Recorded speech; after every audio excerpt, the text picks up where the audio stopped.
আসসালামু আলাইকুম। প্রিয় দর্শক, অন্যমঞ্চের আলাপচাইতে আপনাদের সকলকে আমন্ত্রণ জানাচ্ছি। আওয়ামী লীগের তরফে বলা হচ্ছে বটে যে শেখ হাসিনা তো চুজ করেন নাই, শেখ হাসিনা বা আওয়ামী লীগের আয়োজন তো এটা না, এটা বিদেশি সাংবাদিকদের একটা ক্লাবের আয়োজন দিল্লিতে এবং তারা আমন্ত্রিত মাত্র।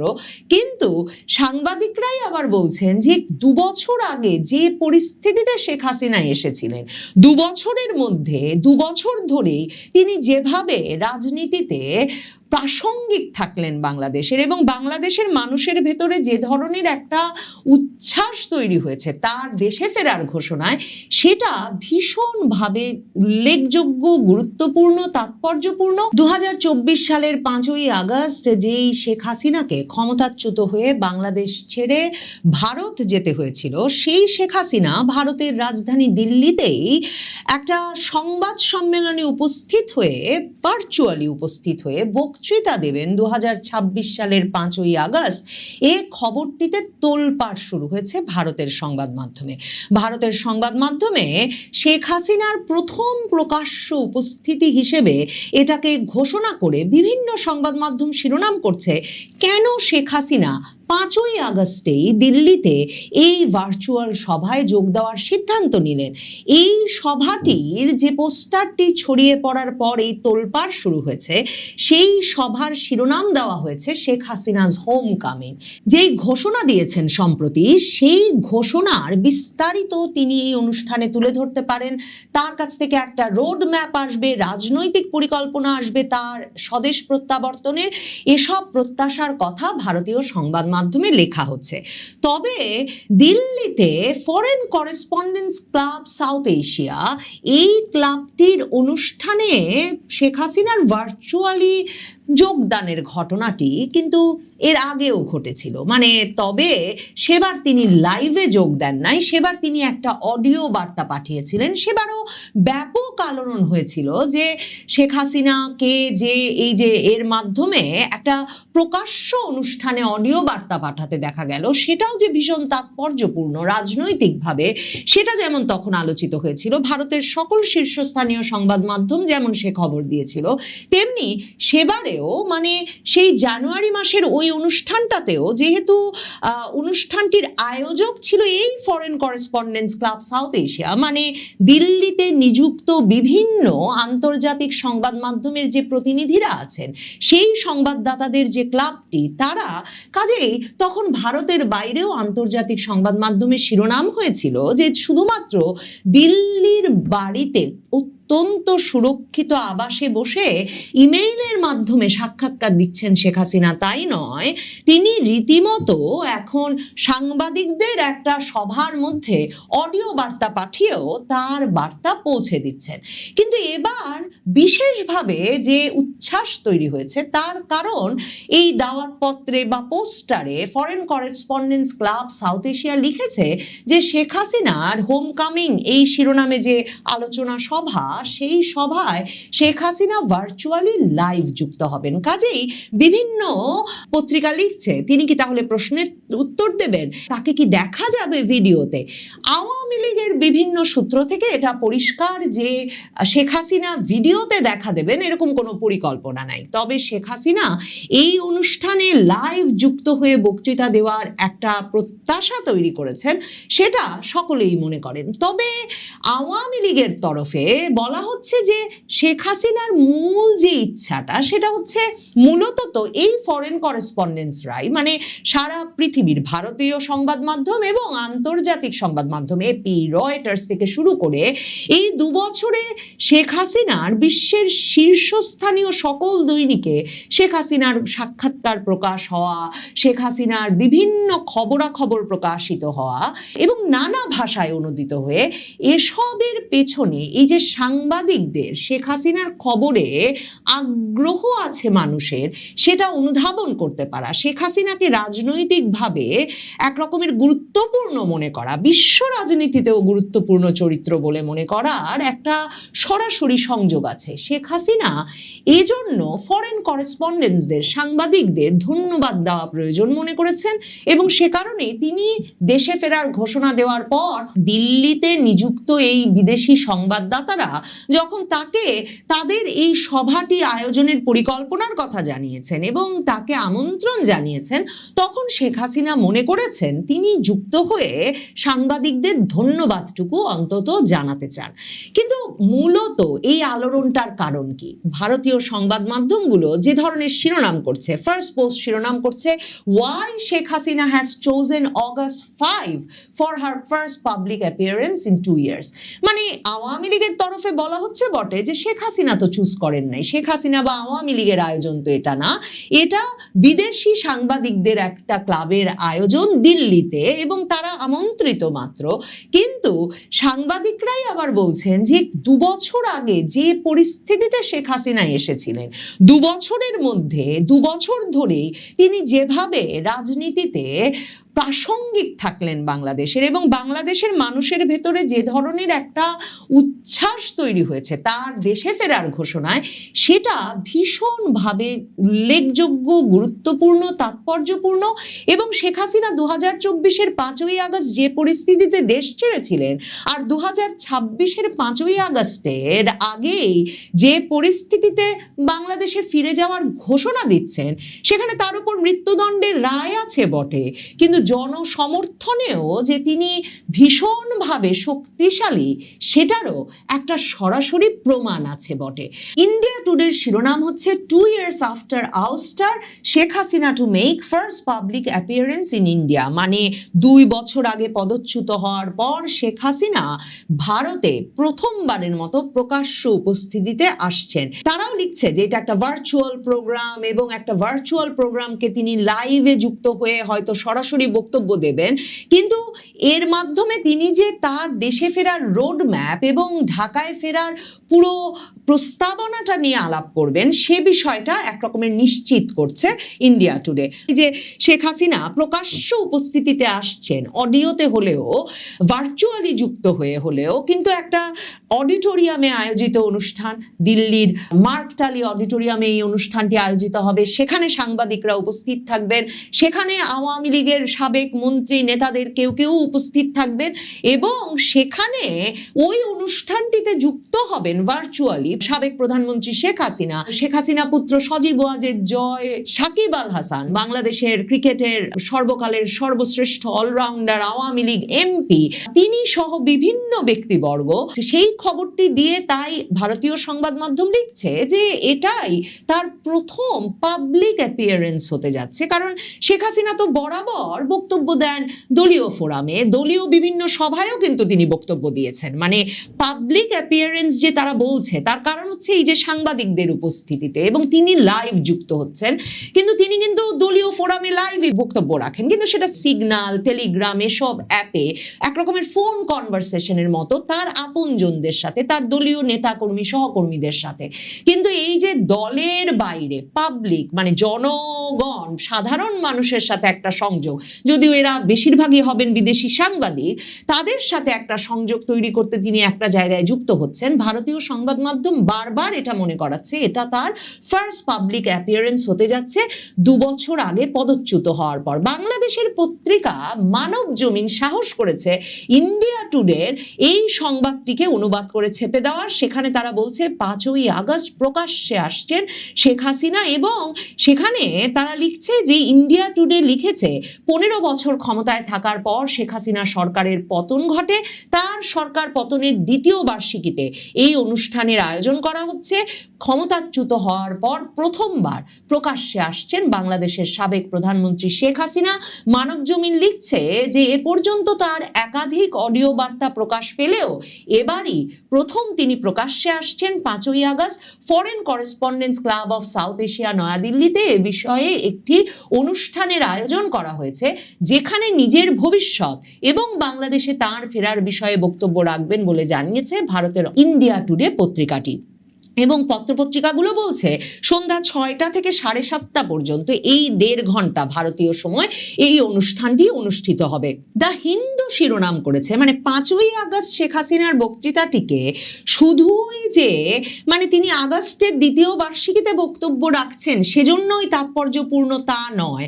ভারতের অনেক সংবাদ মাধ্যমই সেটা উল্লেখ করেছে বটে, কিন্তু আমি দেখছি দ্য হিন্দু রীতিমতো শিরোনাম করেছে যে Sheikh Hasina to hold pressure on August 5, a month before Tarique Rahman's expected visit. Tarique রহমানের ভারত সফরের একটা আমন্ত্রণ আছে ব্রিক্স সম্মেলনে বিমস্টেক সভাপতি হিসেবে যোগদানের সেপ্টেম্বরের 12-13 তারিখে, যখন বাংলাদেশ সরকার বলছে যে তারা ভারতের পাঠানো সেই আমন্ত্রণ পত্রটি খতিয়ে দেখছে, তখন ঠিক তার 1 মাস আগে বাংলাদেশ সরকারের সঙ্গে ভারত সরকারের সবচেয়ে স্পর্শকাতর বিষয় হয়ে দাঁড়িয়েছে যেটা, যে শেখ হাসিনা ভারতে আছেন শুধু সেটা নয়, ভারতে বসে তিনি রাজনৈতিক কর্মকাণ্ড চালাচ্ছেন, যেটাকে ভারত সরকার রাজনৈতিক কর্মকাণ্ড মনে করে না কিন্তু বাংলাদেশ সরকার মনে করে। মানে তিনি রীতিমতো নিয়মিতভাবে আওয়ামী লীগের নেতা কর্মী সমর্থকদের সঙ্গে আলাপ করছেন ফোনে, টেলিফোনে, এবং তিনি জায়গায় জায়গায় দলের সকল কর্মসূচিতে অডিও বার্তা পাঠাচ্ছেন, এবং সেসব অডিও বার্তা আবার বেরিয়ে পড়ে রীতিমতো ফেসবুক থেকে সামাজিক যোগাযোগ মাধ্যমে সর্বজনের জন্য একেবারে সহজলভ্য হয়ে পড়ছে। তো এই বিষয়টি নিয়ে দ্য হিন্দু মনে করাচ্ছে যে তারেক রহমান আসার ঠিক 1 মাস আগে এই প্রেস কনফারেন্সটি, এই সংবাদ সম্মেলনটির আয়োজন করছেন শেখ হাসিনা। মানে এটাকে যে সংবাদ সম্মেলন বলা হচ্ছে, সাংবাদিকেরা ঠিকই বুঝছেন, সাংবাদিকদের সামনে বার্তা দেবেন একজন রাজনৈতিক নেত্রী, একে সংবাদ সম্মেলন ছাড়া কিছু বলবার তো উপায় নেই। তবে ফরেন করেসপন্ডেন্স ক্লাব কিংবা আওয়ামী লীগ তো বলছে তারা আয়োজকই নয়, কেউই কিন্তু এটাকে সংবাদ সম্মেলন বলছে না। এখন তারেক রহমান সরকার এই বিষয়টা কিভাবে দেখবেন? দেখেন, ইউনূস সরকারের আমলে যখন এই foreign correspondence club south Asia ঠিক এমন ভাবেই নির্বাচনের আগে 12ই ফেব্রুয়ারি নির্বাচনের আগে একটা সাংবাদিক সভার আয়োজন করেছিল, যেখানে শেখ হাসিনা ওই অডিও বার্তা পাঠিয়েছিলেন এবং রেকর্ডেড অডিও বার্তা, এবং আওয়ামী লীগের নেতারা উপস্থিত ছিলেন ওই অনুষ্ঠানে সশরীরে।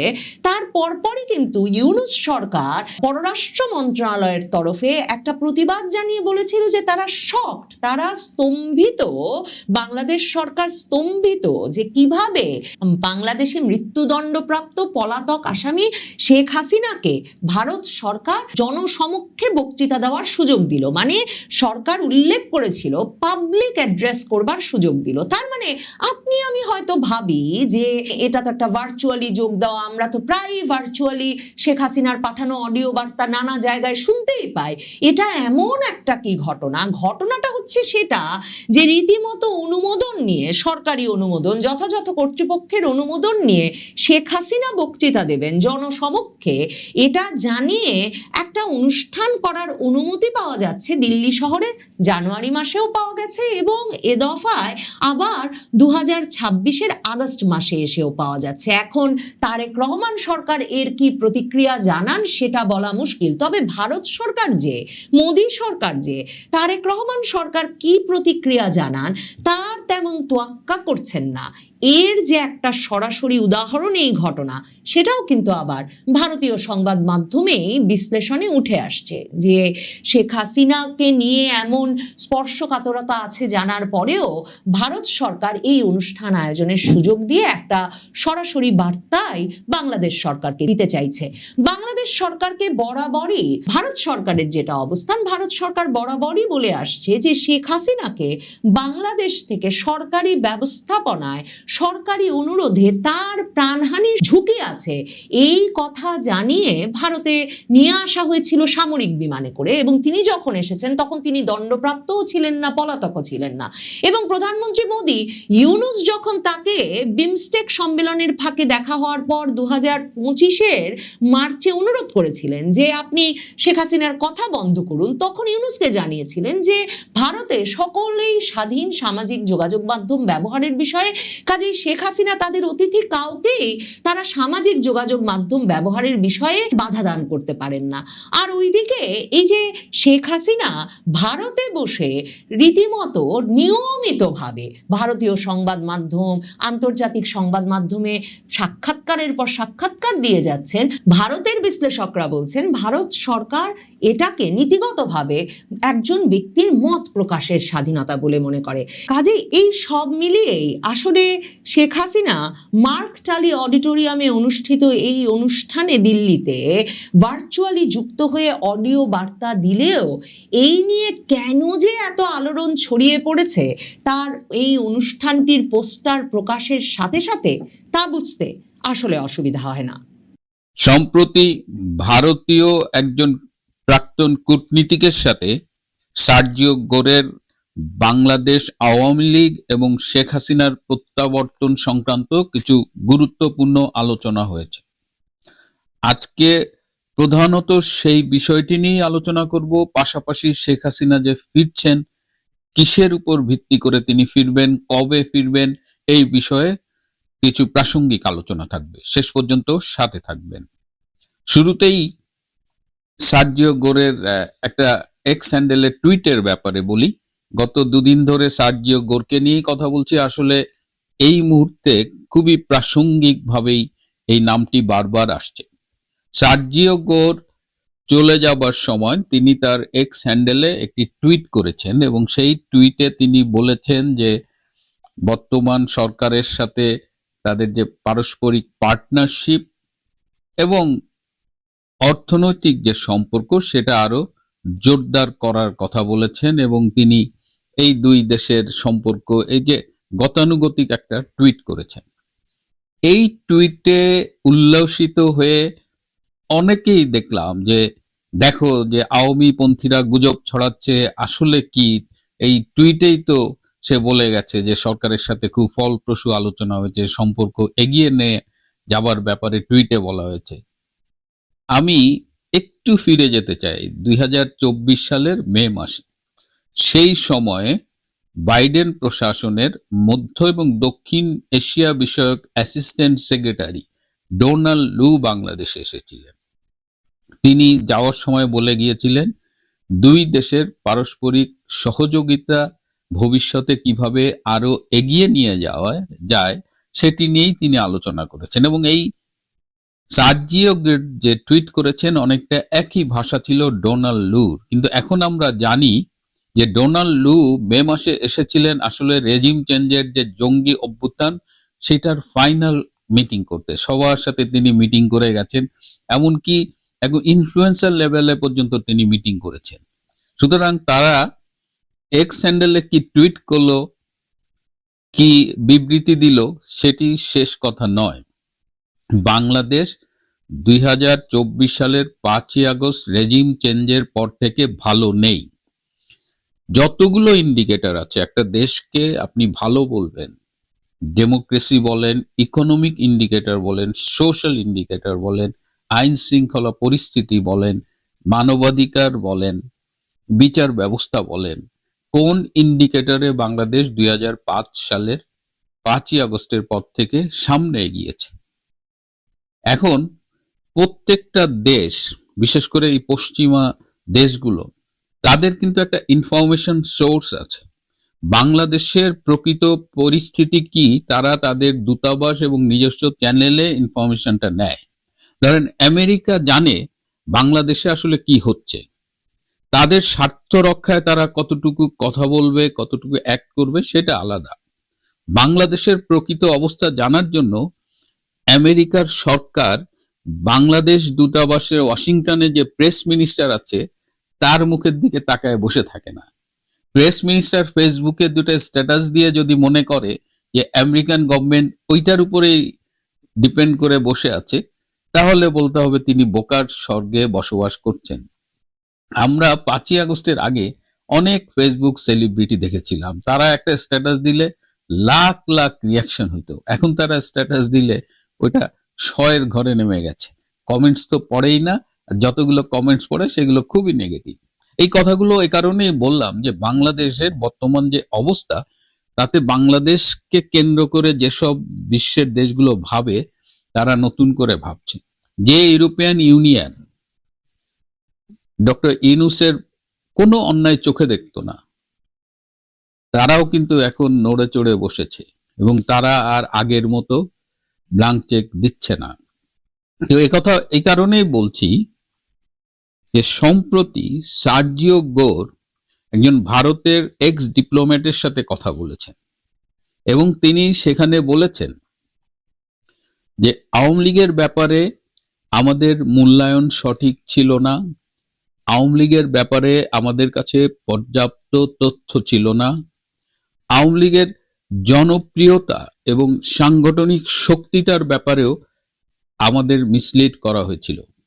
এখানে আরেকটু প্রাসঙ্গিকভাবে বলি যে 2024 সালে যখন এই রেজিম চেঞ্জের জঙ্গি অভ্যুত্থানটা হয়, তখন আমেরিকার ক্ষমতায় ছিল বাইডেন প্রশাসন, মানে ডেমোক্র্যাটরা। এই ডেমোক্র্যাটের বিল ক্লিন্টন ফ্যামিলির সাথে ডক্টর ইউনূসের পার্সোনাল রিলেশন ছিল এবং ডক্টর ইউনূস তখন সরাসরি লবিস্ট ফার্মের মাধ্যমে এবং বিভিন্ন মেশিনারিজ কাজে লাগিয়ে বাংলাদেশ আওয়ামী লীগ, শেখ হাসিনার সরকার এগুলো সম্পর্কে ব্যাপক অপপ্রচার করেছে, ব্যাপক ভুল তথ্য দিয়েছে এবং যার ফলে এই রেজিম চেঞ্জ এবং রেজিম চেঞ্জের পরে আজকে বিশ্ব দেখতেছে যে এখানে তো জঙ্গিবাদের উত্থান হচ্ছে।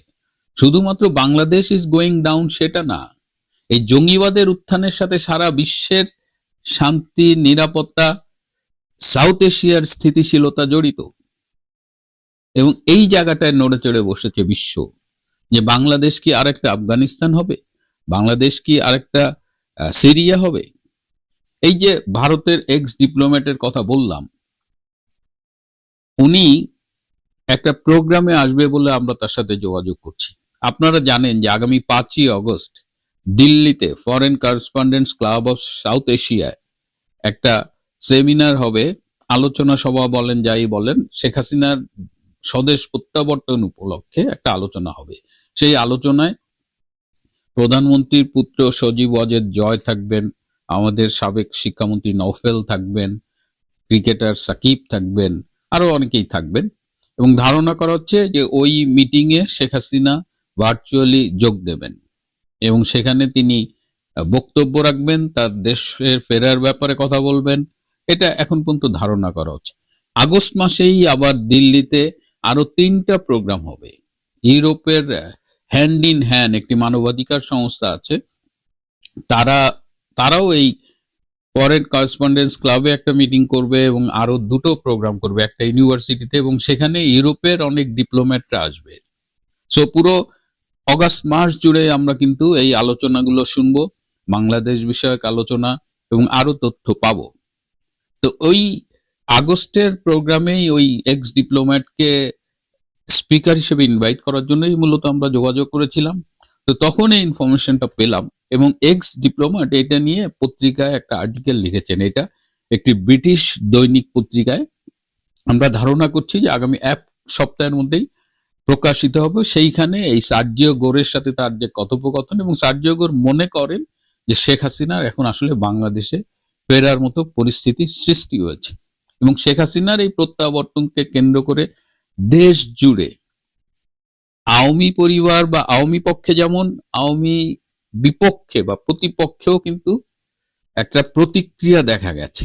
হ্যাঁ, কেউ আনন্দে উদ্ভাসিত, উদ্বেলিত, কেউ প্রতীক্ষা করছে, কেউ ভয় কাঁপছে এবং প্রতিপক্ষ বিশেষ করে জামাত তো এখন মোটামুটি রাজনীতিতে ডাউন। এই যে খাদে পড়ছে, যে কাম, লালসা, যৌনতা, পর্ণ, ছবি, এসবের যে খাদে পড়ছে, সেখান থেকে জামাত কিভাবে উঠবে সেটা ভিন্ন বিষয়, কিন্তু বিএনপির ভেতরেও কিন্তু একটা ভয় ঢুকে গেছে। এই যে শনিবার দিন স্থায়ী কমিটির মিটিং হলো, এ সম্পর্কে সামান্য হিন্টস দিয়েছিলাম গতকাল। সেখানে মন্ত্রীদের সমালোচনা হয়েছে, কিছু মন্ত্রীকে বাদ দেওয়ার কথা বলা হয়েছে, অনেককে নতুন করে মন্ত্রী পরিষদে নেওয়ার ব্যাপারে আলোচনা হয়েছে। সেখানে রিজভী ভাইকেও একটা বলা হয়েছিল যে আপনিও একটা মন্ত্রণালয়ের দায়িত্ব নেন। তখন রিজভী ভাই বলেছে মন্ত্রিত্ব দিয়ে কি হবে, সরকারই তো যেখানে থাকবে না। তার মানে একটা ভয়, একটা আলোচনা তাদের ভেতরে শুরু হচ্ছে এবং শেখ হাসিনা যদি ফেরে, শেখ হাসিনা কি শুধুমাত্র এই সার্জিও গোরের উপরে নির্ভর করে ফিরবেন, পশ্চিমা রাষ্ট্রসমূহের উপরে নির্ভর করে ফিরবেন? আজকের রাজনৈতিক বাস্তবতায় আমাদের আন্তর্জাতিক সমর্থন দরকার, এটা নিয়ে কোনো সন্দেহ নেই। কিন্তু দিল্লিতেও যখন কথা বলেছি, শেখ হাসিনার কিন্তু প্রধান ভরসার জায়গা বাংলাদেশের মানুষ। তিনি বলেছেন যে আমি বাংলাদেশের মানুষের উপরে আস্থা রেখে দেশে ফিরবো এবং বাংলাদেশের মানুষের কাছেই ফিরবো এবং বাংলাদেশের মানুষ আমার ব্যাপারে সিদ্ধান্ত নেবে। মানে একজন জনদরদি, গণবান্ধব নেতার মতোই কথা বলেছেন তিনি। এবং এখন অলরেডি আলোচনা শুরু হয়ে গেছে যে শেখ হাসিনা যেদিন দেশে ফিরবেন সেদিন তাকে রিসিভ করতে কত লোক যাবে। কেউ বলেন 1 কোটি, কেউ বলেন 2 কোটি, অথচ 5 লাখ লোকও যদি যায় তাহলে কিন্তু ওই ওই শহরটা যেখান থেকে তিনি ঢুকবেন বাংলাদেশে, সেই জায়গাটা কিন্তু একটা মানে অচল অবস্থা তৈরি হয়ে যাবে। তার মানে জনগণের উপরে আস্থা রেখে শেখ হাসিনা ফিরছেন। সহযোগী শক্তি হিসেবে বিদেশি সমর্থন, প্রতিবেশী রাষ্ট্রের সমর্থন, এগুলো ইস অল ফাইন, বাট শেখ হাসিনার আস্থার মূল জায়গাটা হলো বাংলাদেশের মানুষ। এবং গত 2 বছরে এত অত্যাচার নির্যাতনেও কিন্তু আওয়ামী লীগ ভেঙে পড়েনি, বরং আওয়ামী লীগ আরো শক্তিশালী হয়েছে, তৃণমূল আওয়ামী লীগ অনেক শক্তিশালী হয়েছে। এবং আমার ধারণা 1981 সালের 17ই মে দেশে আসার পর থেকে আজ পর্যন্ত শেখ হাসিনার যে জনপ্রিয়তার গ্রাফ যদি করি, তাহলে এখন নিঃসন্দেহে তিনি মানুষের কাছে ভীষণ জনপ্রিয়, তার জনপ্রিয়তার গ্রাফ এখন অনেক উঁচুতে। সো শেখ হাসিনা ফিরবেন, এটা মোটামুটি নিশ্চিত হয়ে গেছে। ডিসেম্বরের মধ্যে ফিরবেন, কিন্তু এখন ডিসেম্বর পর্যন্ত অপেক্ষা করবেন কিংবা তার আগে ফিরবেন সেটা নিয়ে আলোচনা হচ্ছে। এবং দেশে ফেরার আগে তিনি একটু আজমির শরীফে যেতে চান। আজমির শরীফে বঙ্গবন্ধুও গিয়েছিলেন, নেত্রী অনেকবার গিয়েছেন। তো এবার যদি তিনি যান আজমির শরীফে, তো বঙ্গবন্ধু যে আজমির শরীফে গিয়েছিলেন তার একটা ছবি কিন্তু আছে এবং ছবিটা আমাদের কাছে আছে। আমরা সেই ছবিটা প্রিন্ট করে বাধাই করে আমি বাংলাদেশ থেকে সেটা নেত্রীর কাছে অলরেডি আমরা পাঠিয়ে দিয়েছি। সুতরাং সবকিছু ঠিকঠাক মতোই চলছে এবং ইনশাআল্লাহ বাংলাদেশের মানুষের কাছে তাদের নেত্রী শেখ হাসিনা ফিরে আসবেন। প্রিয় বন্ধুরা, আজ